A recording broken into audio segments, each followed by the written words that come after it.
Assalamualaikum warahmatullahi wabarakatuh. Perkenalkan, nama saya Nur Salim, NPM 20130, kelas reguler 1, klauster 2, 3C. Mata kuliah Teknik Lingkungan Tanaman, dosen penampu Ibu Trinyanita Sinting SPM AGR. Saya akan menjelaskan tentang praktikum keempat, yaitu mengenali gejala serangan jamur patogen pada tanaman. Yang pertama, saya akan menjelaskan tentang penyakit jamur Rhizotonia limifera. Ini saya membawahannya. Ini untuk penyakitnya, saya mengambil yang mudah. Penyakit ini menyerang sistem perakaran tanaman kelapa sawit yang berada di dalam tanah dan menyebabkan akar tanaman membusuk, akar tanaman yang terinfeksi membusuk dan rusak, sehingga fungsinya sebagai penyerap nutrisi dan air terhenti. Akibatnya tanaman kelapa sawit mengalami pertumbuhan yang tidak normal dan lama-kelamaan mati. Gejala yang terlihat pada tanaman yang terinfeksi jamur Rhizotonia limifera yaitu pertumbuhan tanaman yang tidak normal, pertumbuhan kerdil, tanaman menjadi lemah, dan terjadi nekrosis atau daun berubah menjadi warna hijau ke warna kuning pada daun tanaman. Perubahan warna daun nekrosis dimulai dari ujung daun dan mulai waktu hanya beberapa hari saja tanaman akan mati. Penyakit ini bisa menyerang mulai dari pembibitan tanaman muda hingga tanaman dewasa.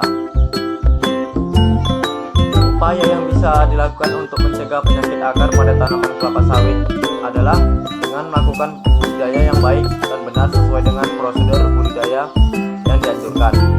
Tindakan yang paling efisiensi untuk mencegah penyakit akar sebaiknya dilakukan sejak dini, yaitu sejak pemilihan bibit dan persemaian. Upaya-upaya pencegah sejak pembibitan yaitu: 1. Menggunakan benih dari varietas bersertifikat yang sudah teruji dan kualitasnya. 2. Menggunakan media semai yang baik dan tidak terinfeksi jamur Rhizotonia limifera. Yang ketiga, mencegah perkembangan jamur dengan mengkondisikan media semai pada pH yang ideal. Yang ketiga, melakukan penyemaian dengan baik agar bibit sehat dan kuat. Yang kelima, pemberian naungan. Keempat, melakukan penyemaian dengan baik agar bibit sehat dan kuat. Yang kelima, pemberian naungan pada bibit di musim kemarau. Yang keenam, pemberian air yang cukup dan tidak berlebihan. Yang ketujuh, mengaplikasikan fungisida sejak dini untuk pencegahan. Kedua, penyakit gulai atau Peronospora desmoraides. Ini dia untuk bahannya.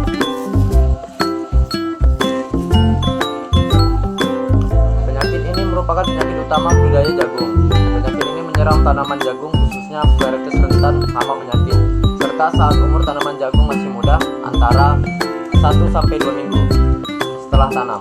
Kehilangan hasil produksi akibat penularan penyakit ini dapat mencapai 100%. Penyakit ini menyebabkan gejala sistematik, gejalanya meluas ke seluruh bagian tanaman jagung, serta menimbulkan gejala lokal atau setempat. Gejala sistematik terjadi bila infeksi cendawan mencapai titik kumpul sehingga semua daun akan terinfeksi.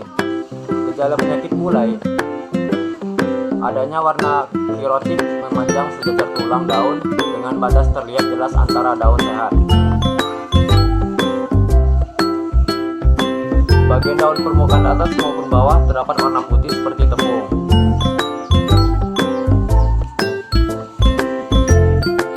Sangat jelas di pagi hari, pertumbuhan tanaman jagung akan terhambat, termasuk pembentukan tongkol buah, bahkan tongkol tidak terbentuk. Daun-daun menggulung serta terpuntir.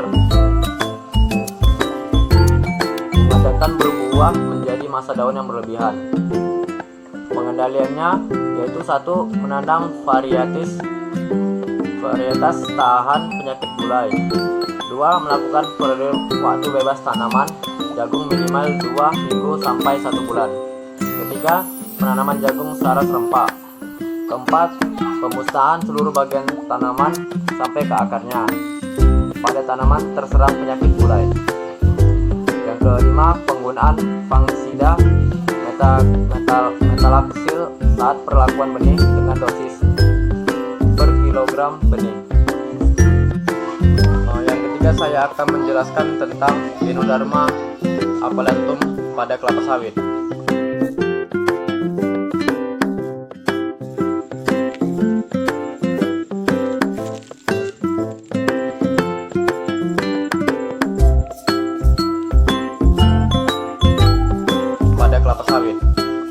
Ganoderma adalah cendawan ular tanah yang pada awalnya banyak menyerang tanaman kehutanan, namun belakangan ini juga banyak menyerang tanaman perkebunan, khususnya kelapa sawit. Spora cendawan ini dapat bertahan dalam keadaan dominan selama bertahun-tahun di tanah. Jika terjadi ketidakseimbangan mikrospora dan lingkungan yang mendukung, maka spora cendawan ini akan menjadi dominan dan aktif.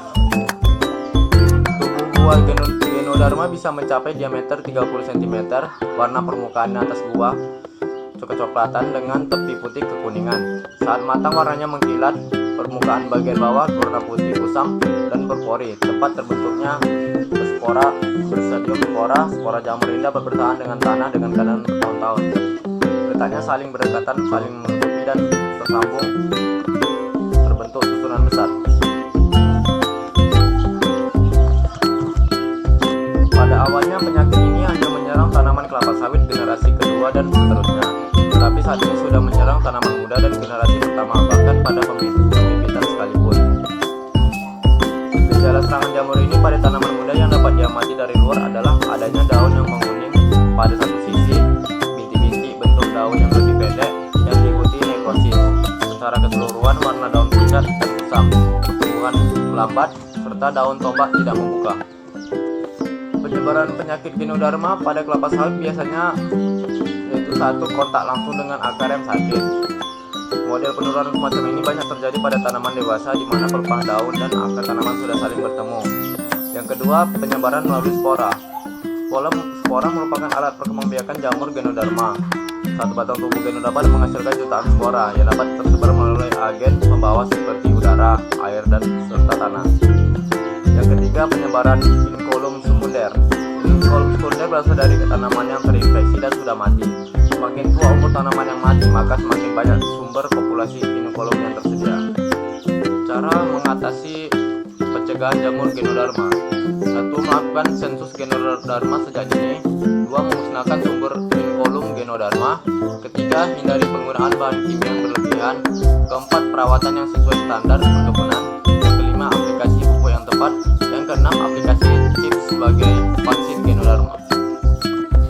Saya akan masukkan contoh yang keempat, yaitu Helminthosphorim orejaceae pada tanaman padi. Ini contoh sampel yang saya dapatkan.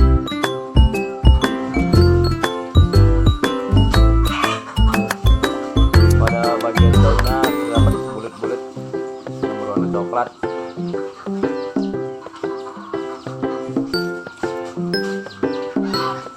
Penyakit Helminthosphorim orejaceae pada tanaman padi yaitu merupakan penyakit yang dapat menyerang pada saat persemaian dan dapat mengakibatkan tanaman mati karena busuk pada kolektil, batang, dan akar.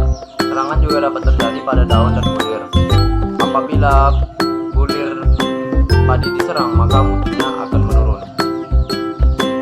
Gejala yang paling umum dapat penyakit ini adalah adanya bercak berwarna coklat, buah berbentuk oval sampai bulat, berukuran besar, biji-bijian pada permukaan daun, pada pelepah, atau pada gabah. Gejala khas penyakit ini adalah adanya bercak coklat pada daun berbentuk oval yang merata di permukaan daun dengan titik tengah berwarna abu-abu dan atau putih. Titik abu-abu di tengah bercak merupakan gejala khas penyakit bercak daun coklat di lapangan. Bercak yang masih muda berwarna coklat gelap atau keunguan berbentuk bulat. Pada varix yang peka, panjang bercak dapat mencapai panjang 1 cm. Kebanyakan bercak mempunyai warna kuning di sekelilingnya. fungsinya.